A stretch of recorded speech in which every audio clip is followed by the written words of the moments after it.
네, 여러분 앞에 말씀 들으셨다면 그래 맞아 투자하긴 해야겠는데 내가 그냥 저축만 하면 안 되겠어. 그러면 앞으로 멀리 내다보는 투자를 해야 되겠는데 그러면 어떻게 된다는 말이야? 투자 시프트 책 안 읽고도 좀 알아들을 수 있게 짧게 요약적으로 얘기해 주시면 안 되겠습니까? 이 말씀 하신다면 매일 자산이 늘어나는 6가지 원칙 한번 소개해 드려 보도록 하겠습니다. 첫 번째는요, 돈을 쌓아두지 마라. 저축하지 말라는 말씀이에요. 우리나라가 유별나게 금융자산에 대한 의존도가 낮죠. 대부분 실물자산에 대한 의존도가 높습니다. 모두가 같은 나라 가게들이 자산을 보유하고 있다면 우리나라만큼 절대적으로 실물자산에 의존하는 나라가 거의 없다. 특히 금융선진국으로 갈수록 금융 투자를 더 적극적으로 하고 있다라는 생각이 들어요. 돈을 쌓아두지 마라 이거죠. 특히 우리나라 이 가계의 자산 구성을 보면요. 실물 자산에 대한 의존도가 크게 높게 나타나죠. 그리고 다른 나라랑 비교해 보면 금융 자산에 대한 의존도가 상대적으로 낮다라는 것을 확인해 볼 수 있어요. 특히 이 실물 자산에 대한 의존도가 높은 이유는 곧 죽어도 바로 부동산입니다. 주로 거주주택인 거죠. 여러분이 거주하고 계시는 그 주택이 유일한 투자 수단이다. 극단적으로 말씀드리면 그럴 것 같아요. 그렇게 우리나라는 투자를 이행해 나가고 있다. 또 금융자산과 실물자산의 어떤 추이를 보시면 금융자산에 대한 의존도가 지속적으로 떨어지는 것을 확인할 수 있습니다. 지금까지는 부동산을 가지고 투자 의사 결정을 했다. 어떻게 보면 반대로 얘기하면 아예 투자에 관심을 안 가져왔다. 그리고 금융자산에 돈을 묶어두는 사람이 있다 하더라도 절대적인 비중이 거의 90%가 다 뭡니까 보신 것처럼 바로 예금이에요. 그러면 이 예금은 앞으로 나에게 돈을 벌어다 줄까? 그렇지 않다는 것을 이미 강조하지 않았습니까? 실질 기준금리를 보나 명목 기준금리를 보나 이 금리는 지속적으로 떨어져만 왔습니다.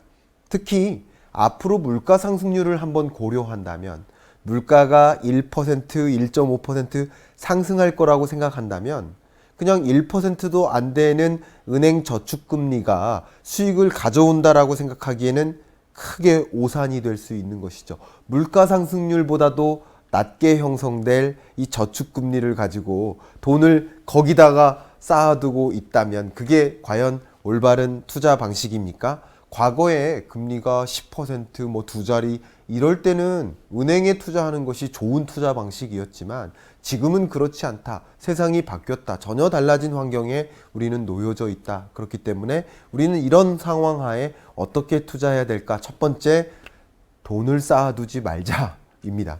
그럼 두 번째, 나만의 자신만의 포트폴리오를 구성하라라는 것을 강조하고 싶어요.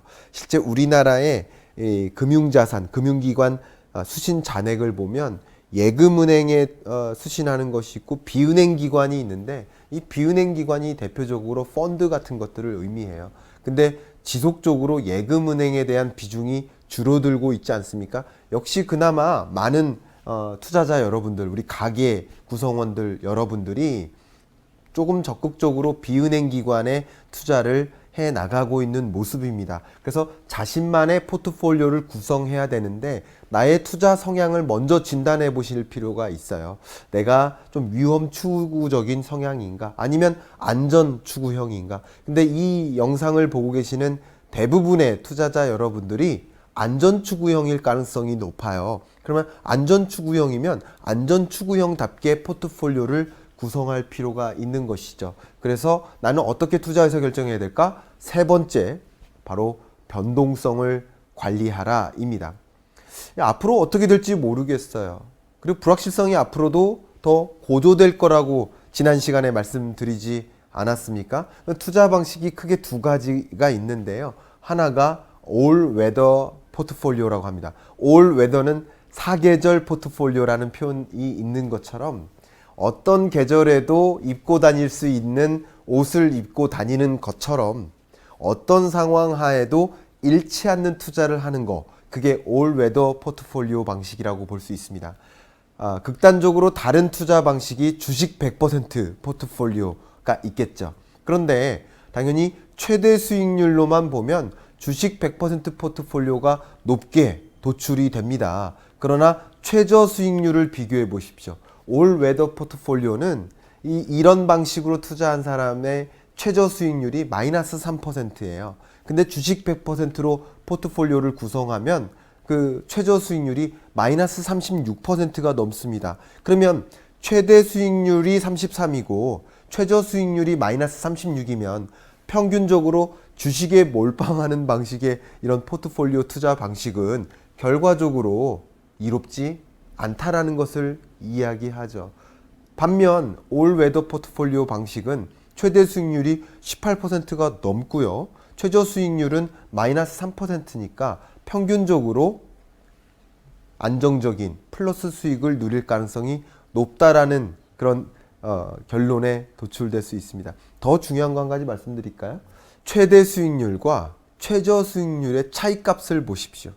차이값을 정확히 진단해 보시면 올 웨더 포트폴리오에 투자하는 것이 맞겠구나. 결국 포트폴리오를 안정적으로 구성하고 다양하게 포트폴리오를 구성함으로써 변동하는 이 경제에 내가 버텨낼 수 있겠구나. 한탕 벌어보고자 하는 주식 100% 포트폴리오 방식이 아니라 절대 잃지 않는 투자. 그게 포트폴리오를 다각적으로 구성하는 방법이겠구나 라는 것을 강조할 수 있을 것 같아요. 실제 변동성을 관리하는 그 원칙을 설명해 봐 드린다면 실제 이 변동성을 관리하기 위해서 자산 간의 상관계수를 분석해 보면 굉장히 유리할 텐데요. 국내 주식과 국내 채권 간에는 마이너스 상관관계, 국내 주식과 해외 채권 간에는 또 마이너스 상관관계가 있지 않습니까? 해외 주식도 국내 채권이나 해외 채권과 마이너스 상관관계가 있다는 사실이 나오죠. 그러면 주식과 채권을 골고루 포트폴리오를 구축해 놓는다면 어떤 순간에도 잃지 않는 투자, 적정 수준의 수익률을 받아볼 수 있는 그런 투자 방식이 될 수 있지 않을까요? 네 번째, 여러분이 매일 자산이 늘어나는 6가지 원칙 중에 하나, 네 번째 원칙을 소개한다면 경기 흐름을 파악하라 이겁니다. 경기를 한번 구분해 볼게요. 경기가 상승 국면이다. 혹은 하강 국면이다. 경기가 상승하는 국면은 국내 총생산이 증가하겠죠. 왜요? 기업들의 생산이 늘어나고 생산의 총합이 늘어나니까 국내 총생산, 경제 성장률이 상승할 거예요. 생산 규모가 늘고 일자리, 고용도 늘어요. 기업들의 투자도 늘고 소비가 회복되겠죠. 물가도 당연히 소비가 늘어나니까 회복돼요. 통화량도 증가합니다. 그러니까 경기가 회복될 때 이런 것들을 보여주는 여러 사인들이 있다는 것이죠. 이런 것을 통해서 경기 흐름을 파악하면서 그에 걸맞는 이 거시경제 지표를 들여다보면서 투자 의사결정 하실 필요가 있겠다는 것을 강조하고 싶네요.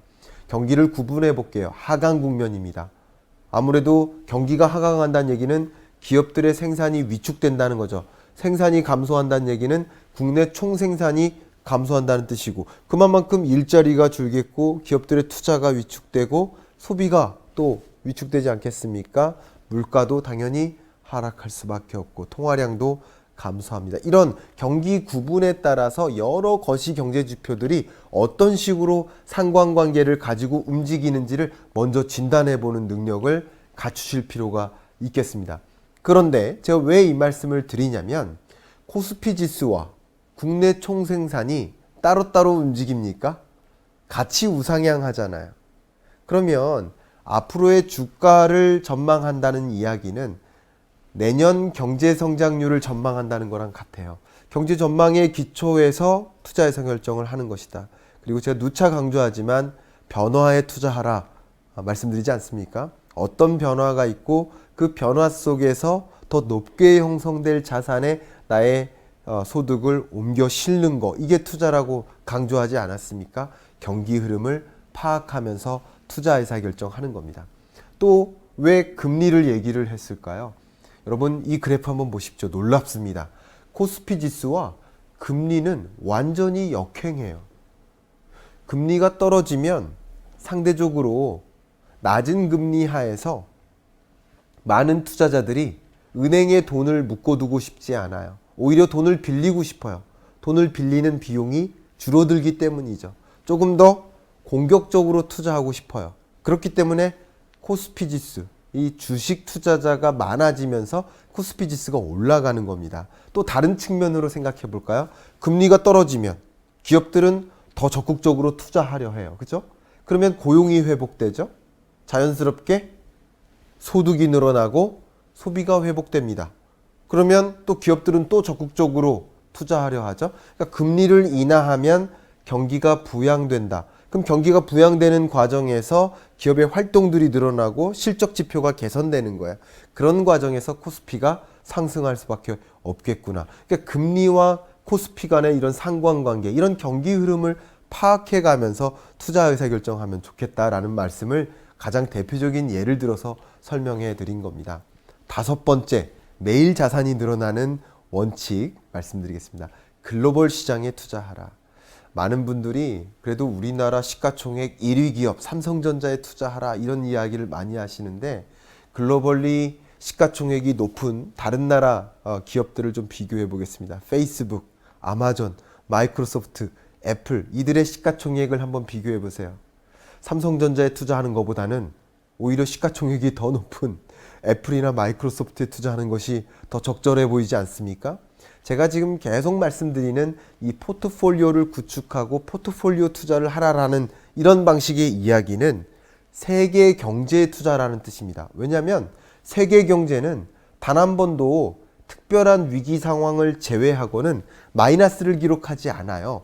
2008년 글로벌 금융위기 때 마이너스 0.07%로 마이너스를 살짝 경험했고, 코로나19 충격으로 2020년 마이너스 3.5%를 기록했는데, 이런 위기 상황을 제외하고는 세계 경제가 우상향한다고요. 플러스 성장한다고요.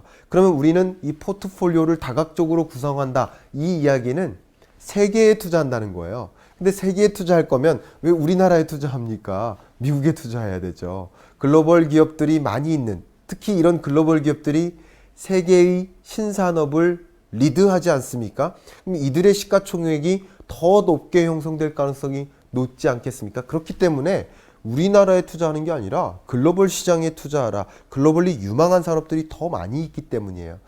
아마 이 이야기를 해드리면 더 명백한 증거가 될 것 같은데요. 국민연금입니다. 국민연금은 기금을 어떻게 운용합니까? 국민연금은 어떻게 투자해서 자산을 더 늘립니까?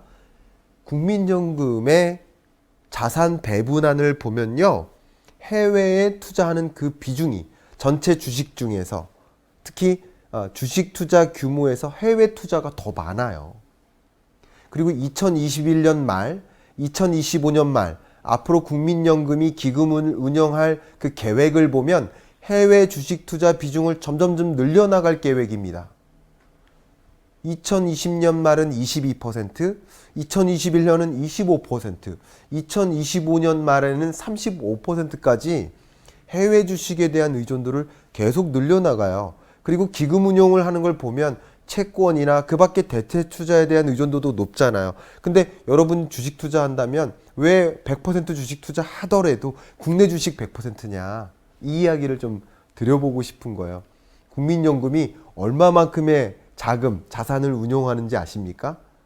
여러분 한번 맞춰봐 주십시오. 100조요? 아닙니다. 300조요? 아닙니다. 600조요? 우리나라 연 예산보다 높다고요? 예, 당연히 높죠. 807조 원의 자산을 굴리고 있습니다. 근데 그 국민연금이 정말 많은 전문가들이 집약된 기금운용본부, 저도 기금운용본부에 강연을 한번 갔었는데요. 정말 인재들이 모여 있는 거 맞습니다. 그들이 어디에 투자를 했는지 보세요.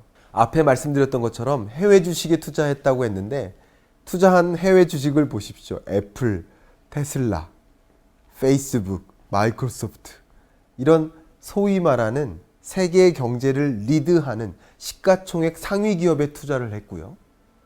투자 수익률도 그냥 10%, 20%가 아니라 애플 같은 경우 1600%, 테슬라 보세요. 8000%, 8305%. 이렇게 국민연금이 보유하고 있는 미국 주식의 현황이 이렇습니다. 그러니까 우리도 글로벌 시장에 눈을 돌려야 된다.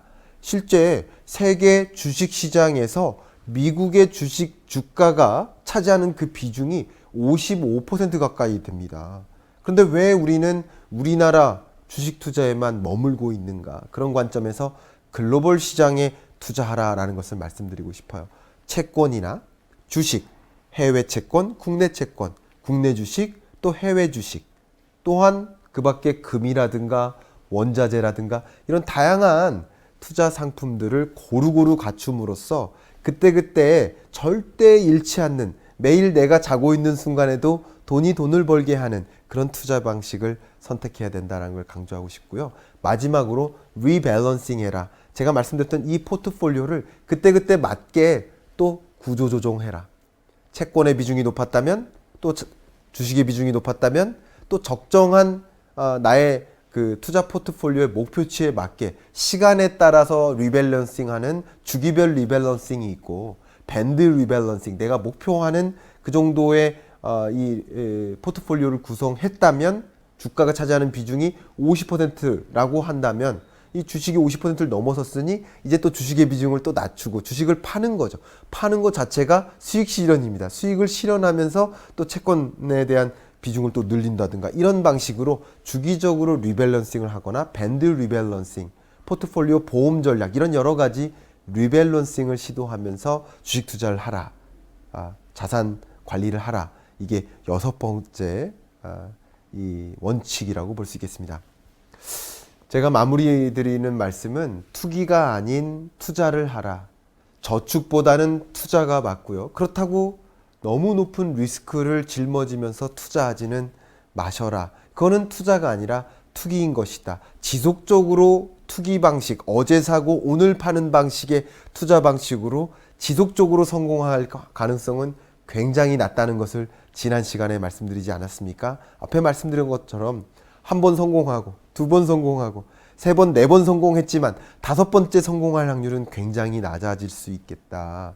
그렇다면 나는 일확천금을 벌 수 있는 그런 투기 방식이 아니라 지키는 투자, 잃지 않는 투자, 그런 중장기적인 포트폴리오를 다각적으로 갖추는 그런 투자 방식을 도전했으면 좋겠다라는 말씀을 강조하면서 제 이야기 마무리할까 합니다. 감사합니다.